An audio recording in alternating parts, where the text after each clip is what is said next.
everyone. Welcome back to Staff Nurse Entrance Preparation Model Questions Session 9 Part 1 of CTVT Model. आज चाहिँ हामीहरु CTVT को Part 1 1 to 20 क्वेशन्सहरु चाहिँ practice गर्ने छौं। दो मैले अगाडिको सेसनमा चाहिँ के मोडलको क्वेशनहरु प्रेजेन्ट गर्छु भनेको थिए, बट CTVT को मात्र एक्जाम हुने भएको भएर I will be uploading CTVT model questions only from now on है। त्यही भएर stay tuned, do hit that subscribe button अनि you can practice out previous sessionsहरु पनि किनकि similar questionsहरु नै आउँछ। So you can check it out from the description box. अनि details on entrance exam चाहिँ हेर्न नबिर्सिनु होला। त्यति नै हो, let's get started. Weight of 10 kg object at the center of earth is 100 Newton, 90 Newton, 100 by 6 Newton, 0 Newton. So the correct answer is 0 Newton. किन त weight भनेको के हो? Mass into acceleration due to gravity. अनि center of earth मा चाहिँ के हुन्छ त? Acceleration due to gravity 0 हुन्छ। त्यही भएर weight of 10 kg object at the center of earth कति भयो त? 0 Newton. Instrument to measure the relative humidity of the atmosphere is called thermometer, altimeter, fathometer, hygrometer. So the correct answer is hygrometer. Hygrometer चाहिँ instrument हो जुन चाहिँ use हुन्छ to measure relative humidity of atmosphere. त्यस्तै thermometer भनेको instrument हो जुन चाहिँ use हुन्छ to measure temperature. Altimeter भनेको चाहिँ use हुन्छ to measure the height र fathometer भनेको चाहिँ instrument हो जुन चाहिँ use हुन्छ to measure the depth of sea. If the power of spectacles used by a man is +2 diopter, then his eyes is suffered by short-sightedness, long-sightedness, myopia, short myopia. So the correct answer is long-sightedness. So यदि मान्छे चाहिँ long-sightedness बाट सफर गरेको छ भने उनीहरुले चाहिँ कस्तो युज गर्छ त? प्लस पावर भएको स्पेक्टेकल्सहरु युज गर्छ भने यदि पर्सन चाहिँ short-sightedness बाट सफर गरिरहेको छ भने उनीहरुले चाहिँ negative power spectaclesहरु चाहिँ युज गर्छ। What is the value of escape velocity of an object on Earth? 11.2 km per second, 11.2 meter per second, 2.4 km per second, 10.2 meter per second. So the correct answer is 11.2 km per second. So escape velocity of object on Earth say 11.2 km per second हो भने escape velocity of an object on Moon चाहिँ कति हो त? 2.4 km per second. The Latin name of mercury is argentum wolfram natrium hydroxyrum. So the correct answer is hydroxyrum. Mercury को Latin name भनेको hydroxyrum हो, silver को argentum, tungsten को wolfram र sodium को चाहिँ natrium. ... is used in ophthalmic treatment. Silver leaf, silver amalgam, colloidal silver, silver bromide. So the correct answer is colloidal silver. Colloidal silver चाहिँ used हुन्छ for ophthalmic treatment. त्यस्तै silver leaf चाहिँ used हुन्छ as a tonic. Silver amalgam चाहिँ used हुन्छ in teeth filling भने silver bromide चाहिँ used हुन्छ in photography. Which of the following is the limestone? CaO, CaCO3, CO2, CaOH whole 2. So the correct answer is CaCO3. Limestone भनेको चाहिँ calcium carbonate हो, त्यो भनेको CaCO3. त्यस्तै क्विक लाइम भनेको चाहिँ क्याल्सियम अक्साइड हो, त्यो भनेको CaO.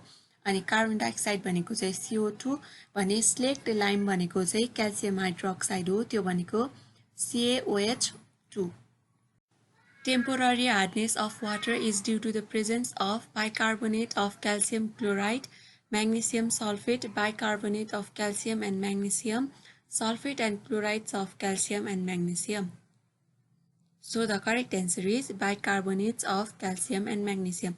Temporary hardness of water चाहिँ के को presence मा हुन्छ त? Bicarbonates of calcium र magnesium भने permanent hardness of water चाहिँ के को presence मा हुन्छ त? Sulfate र chlorides of calcium र magnesium. Protein coat of virus is called capsule, caspid, cell wall, capsula. So the correct answer is caspid. Caspid चाहिँ protein coat of virus हो जुन चाहिँ made up of small units called capsomers. Bryophyllum propagates by root, stem, leaf, spore formation. So the correct answer is leaf. Bryophyllum propagates by leaf. अनि यो खालको propagation अथवा reproduction लाई चाहिँ के भन्छ त? Vegetative reproduction अथवा vegetative propagation. Starfish is radially symmetrical, bilaterally symmetrical, asymmetrical, both A and B. So the correct answer is radially symmetrical. Radially symmetrical animals भनेको चाहिँ कस्तो एनिमल्स हो त यदि हामीहरूले सेन्ट्रल एक्सिसबाट चाहिँ कट गर्यौं भने चाहिँ यिनीहरू चाहिँ कस्तो हुन्छ त टु इक्वल हाफ्समा डिभाइड हुन्छ त्यही भएर स्टारफिश पनि रेडियली सिमेट्रिकल हो Cursorial animals are those which can burrow in soil, can run fast, can fly, can swim in water. So the correct answer is can run fast. So cursorial animals भनेको चाहिँ त्यस्तो animals हो जुन चाहिँ fast दौडिन सक्छ अनि त्यसपछि fossorial animals भनेको चाहिँ are those which can burrow in soil. Aerial animals भनेको चाहिँ those which can fly अनि aquatic animals भनेको चाहिँ are those which can swim in water. Which of the following bone is not related to ear? Sphenoid, malleus, incus, stapes. So the correct answer is sphenoid. Ear को बोनहरुलाई चाहिँ हामीहरूले ear ossicles भन्छ जसमा चाहिँ तीनटा बोन्सहरु हुन्छ त्यो भनेको malleus, incus र stapes त्यही भएर sphenoid चाहिँ related छैन to the bone of ear. Nephron is the structural unit of life, nervous system, excretory system, respiratory system. So the correct answer is excretory system. Nephron चाहिँ structural unit of excretory system हो त्यस्तै neuron चाहिँ structural unit of nervous system हो भने cell चाहिँ structural र functional unit of life हो. Which of the following organism is saprophytic? Fern, mushroom, mustard, algae. So the correct answer is mushroom. So mushroom चाहिँ saprophytic हो त्यो भनेको चाहिँ के हो त Mushroom feeds on dead or decaying organism. Egg of Culex mosquito is cigar-shaped, barrel-shaped, saucer-shaped, round-shaped. So the correct answer is cigar-shaped. Egg of Culex mosquito चाहिँ cigar-shaped को हुन्छ भने egg of Anopheles mosquito चाहिँ कस्तो shaped को हुन्छ त boat-shaped. Life cycle of silkworm is completed in 45 days, 25 days, 30 days, 15 days. So the correct answer is 45 days. Life cycle of silkworm completes in 45 days. Mesozoic era is also called time of Pisces, time of mammals, time of reptiles, time of amphibians. So the correct answer is time of reptiles. Mesozoic era time of reptiles हो भने time of Pisces र time of amphibians चाहिँ कुन era हो त Paleozoic era त्यस्तै mammals को चाहिँ कुन era हो Cenozoic era. The coldest layer of atmosphere is troposphere, exosphere, thermosphere, mesosphere. So the correct answer is mesosphere. Mesosphere चाहिँ coldest layer of atmosphere हो जुन चाहिँ stratosphere र thermosphere को बिचमा हुन्छ.